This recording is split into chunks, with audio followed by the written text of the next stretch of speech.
I know my wife is cheating on me. I just know it. But damn it, I can't catch her. It's Saturday morning and I'm sitting at my lawyer's office. My lawyer, Roscoe Noble, handled my divorce from my first wife, so he's experienced in these matters. He hired a private investigator to look into my suspicions. What's wrong with me? My first wife started cheating on me almost before the new sheets came off her wedding bed. Now my new wife is doing the same thing. I must have, "Please give me horns," written on my forehead. The private investigator shook my hand and introduced himself as Tom Pickens.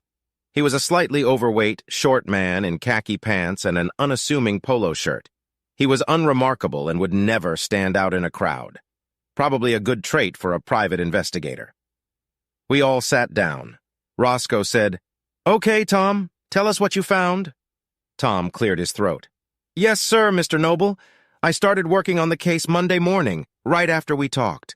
I went straight to the college and saw Mrs. Ann Powers's car in her assigned parking space. I walked by her office and observed her in her office. I interrupted him. 'Tom, can you just give us an overview and include the details in your report?' Tom replied, 'Oh, sure, Mr. Powers.' Tom paused to gather his thoughts and then continued. 'I've had Mrs. Powers under surveillance all this week until last night. She leaves the house between 8 o'clock and 8:15, heads straight to college, and returns home between 4 o'clock and 5:30 p.m. Her daily routine seems normal enough. Conferences with students, faculty meetings, office work, trips to the library, and the like. She usually goes to the gym around 11 a.m. and then eats a bag lunch at her desk. There is only one unusual activity. On Monday, Wednesday, and Friday, Mrs. Powers left college between 1 o'clock and 1:10 p.m., walked downtown, and walked into Henry's Continental Restaurant and Gourmet Food Store. She left there between 3:45 and 4:10. Roscoe asked, "Did she meet with anyone at lunch? Could you identify who with?" I interrupted. "No, Henry's only serves dinner on Tuesday and Saturday. It's one of our favorite restaurants. It's very popular with the academic crowd. The owner is Henry Manigault. He is a promising chef and restaurateur." Roscoe asked, "Anything between Anne and Henry? Any hint of attraction, stolen kisses, long hugs, and the like?" "Come on, Roscoe, this is the South. Women here kiss and hug everyone as if the 5-second acquaintance was a long-lost uncle or aunt. Or boyfriend. We all know each other, and there is nothing unusual between them that I know of. But then again, I'm only a husband, so I'm the last to know," I grumbled. "Good. Is there any reasonably innocent explanation for why Anne spent 3 hours in a closed restaurant 3 times this week?" Roscoe asked. I shrugged and said, "Henry is a good-looking, outgoing guy. He flirts with all the women, including Anne, and they all adore him. So who knows?" Tom put in, "Well, the restaurant has a gourmet food store that is open during regular business hours and offers cooking classes every other Saturday. However, when Mrs. Powers was there, no classes were offered. I can't imagine Mrs. Powers being able to entertain herself for 3 hours in that little store." I added dryly, "I assure you it's impossible. Anne and fine dining? Definitely terra incognita for her." Tom continued, "I walked around the store several times. I saw no sign of Mrs. Powers. Nor did Henry Manigault, and when someone asked for him, the clerk dryly replied that he was unavailable. I was drawing attention to myself, so I stopped going in. On Wednesday, my wife went in there several times.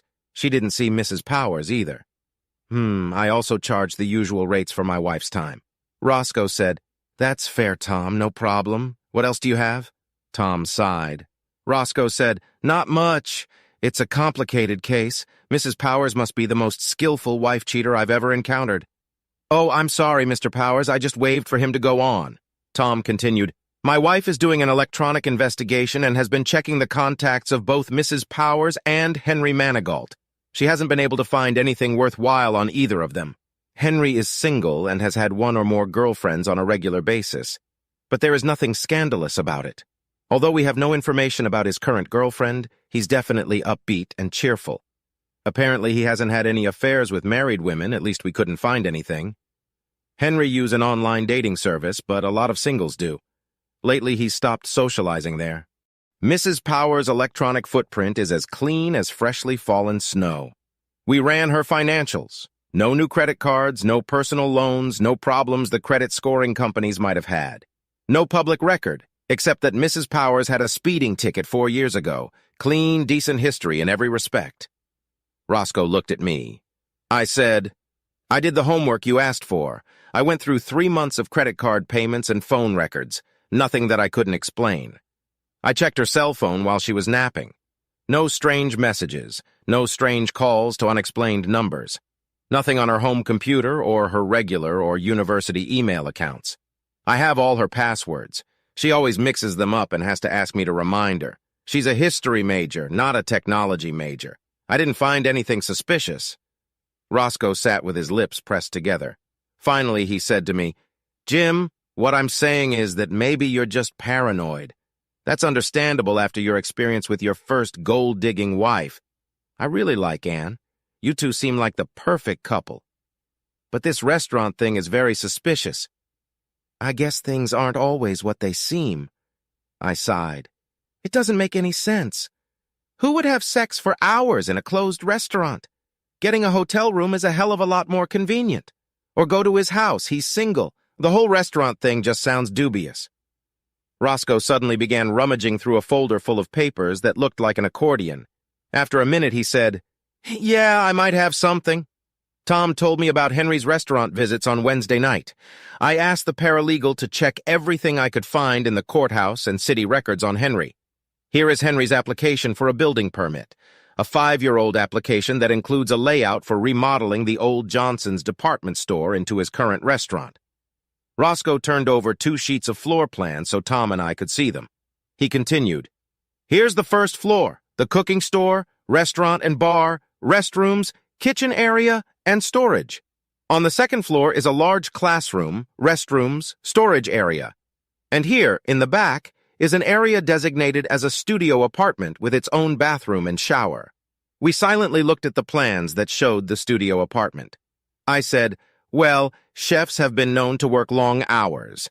It might make sense to have an overnight stay there in the restaurant, but it's also undoubtedly a comfortable love nest. Roscoe nodded his head. That is indeed true.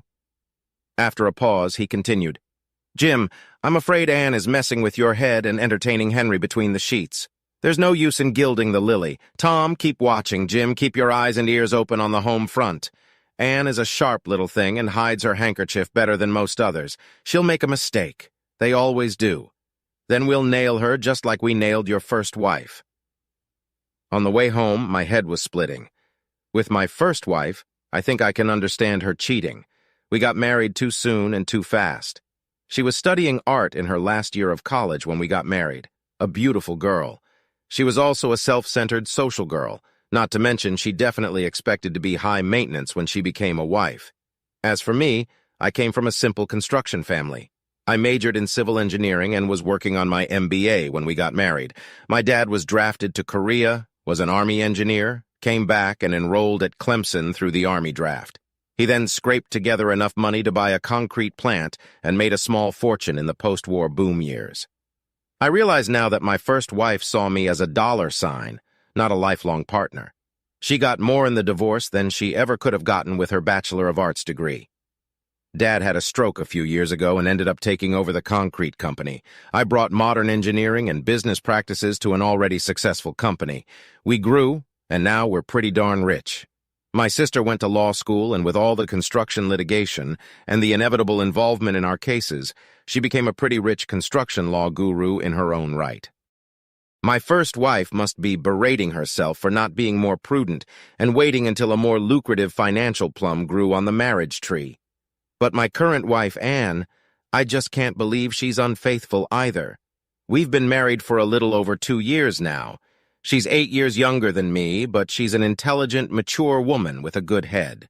She has a doctorate in history and has been an assistant professor at a local college for 4 years now. We met in a Methodist Sunday school class for single adults shortly after she came to town. After dating for a year, we became engaged and then married 6 months later.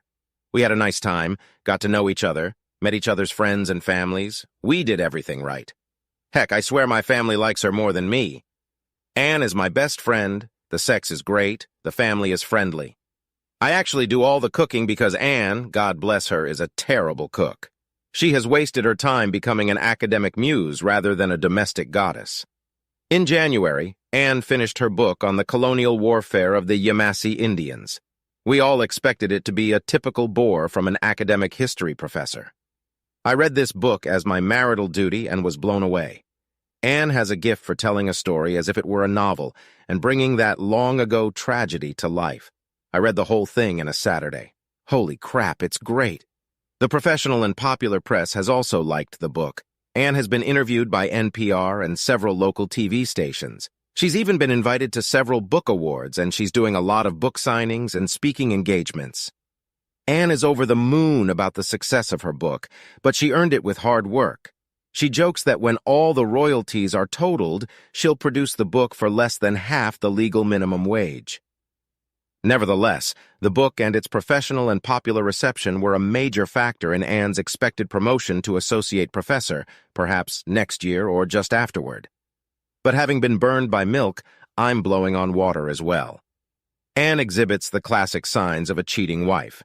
Working so hard on her book, she has gained a few extra pounds. Not that I was foolish enough to mention it to her. The book came out in January, and she started working out at the gym in February. Now, in July, she's in the best fighting shape I've ever seen her in. She looks really good. Her first royalty checks were spent on some attractive, sexy outfits and lingerie. She laughed and said she was spoiling herself. This is uncharacteristic of her, as she is an old-fashioned Methodist cheapskate. She teased me, "Don't I love seeing her in her new lingerie?" I'm delighted, of course. But I wonder who else enjoys the sight of my wife in this sexy lingerie. She is also very affectionate. Is this just a release from the pressure of writing a book or a guilty conscience? Anne isn't teaching this summer, but she still goes to her office every day. She's working on initial ideas for the second book she's telling me about. She also has 3 graduate students who are writing dissertations, so she has to work with them several times a week. Still, her workload is light during the summer. The week before last, we finished a big state road paving project early, and I happened to have a free day, which is rare during construction season. I stopped by the university to see if I could lure Anne home for an afternoon of bedroom aerobics, a suggestion she'd normally jump at in a heartbeat. She wasn't in her office, so I peeked into the main office of the history department to see if she was there. 2 female students were copying and assembling a massive project on some professor's paperwork at the front desk. I asked, "Hi, I'm looking for my wife, Proffert's Powers. Have you seen her by any chance?" The 2 girls looked at each other, holding back smiles. The blonde girl replied, Yeah, she was here the other day. Said she was going to the library." Closing the door behind me, I heard the girls trying unsuccessfully to hold back laughter. Hell, even the kids know she's cheating on me. I walked through the library, and sure enough, no Anne was there. That evening, as I poured each of us a glass of Shiraz during happy hour, I carelessly mentioned, "We finished early today, so I stopped by to see you in the afternoon, but you weren't there. The girls at the front desk said you had just left for the library." I watched Anne carefully. She tensed for a moment, and a slight blush appeared on her cheeks and neck. She looked away as I held out a glass of wine to her. "Oh, I'm sorry. I've missed you. Yeah, I try to spend a few hours every day in the library researching materials for my new book. I didn't realize I'd caught her in a blatant lie. I'm being played for a fool." 2 years after marriage is the best time for a young wife to get bored and start casting glances, and perhaps more than glances, outside the marital fences. Now is she cheating, or am I just being paranoid? I know the answer. I arrived home and the rest of Saturday passed quietly. I did some chores around the yard. Anne made an appearance at a bookstore in Augusta. At least that's what she told me. It's quite possible she's having a passionate affair with her lover right now. When Anne got home at 6, we went to a friend's house for a nice evening and dinner. Everything seems fine, but my stomach turns over every time I look at my cheating wife. We got up Sunday morning and headed to early church. We skipped Sunday school and I made an omelet for brunch. We enjoyed it while we looked at the newspaper together. Anne dropped her unexpected statement on me as we finished our coffee. She smiled mischievously at me, which in the past always heralded some crazy, funny idea, usually sexual. Now I'm just wondering who with. "Honey, I want the house to myself from 1 o'clock to 6 o'clock today. Why don't you go golfing? You haven't had that opportunity in a long time. And I want you home at 6 o'clock sharp. I'll have a surprise for you. I stuttered in utter confusion. What, Anne? Why? She just laughed merrily. Well, silly, if I told you it wouldn't be a surprise, would it? Now grab your clubs and golf shoes and go have some well-deserved fun. I was in no mood to argue, so I grabbed my golf equipment and headed for the exit.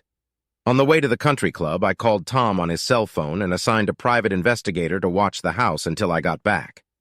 I chatted with the 3 guys at the club and we played a round of golf. My lack of practice and scattered mental state took its toll, and, as the loser, I bought a drink on the 19th hole when we were done. It was actually a pleasant and relaxing day that lifted my sour mood. As I prepared to head home, I texted Tom, watching my house and Anne. "Anything?" Tom's reply followed immediately. "Nothing. As quiet as a graveyard. Mrs. P went out to the garbage can once, that's about it. What's going on? Did she notice our surveillance? Is she really such a brazen slut that she sends me off to play golf while she takes her lover right under our noses?" Our house adjoins a wooded parking lot, and her lover certainly could have slipped in behind us unnoticed by Tom. She's a really smart girl and obviously as cunning as the devil. Do I come home and find Henry there? Am I being kicked out, or has my marriage suddenly become one of those modern open arrangements? Who knows what this woman is capable of? I arrived home at 6, as instructed. I opened the front door and was greeted by Anne, who handed me a scotch with the words, "Right on time, good, I saw you pull up. Here's a drink, come on in, sit at the table, I have a surprise for you." Anne was excited and running on high octane. I have no idea what she's up to, and the whole thing baffles me. It's just like the good old days when we first got married.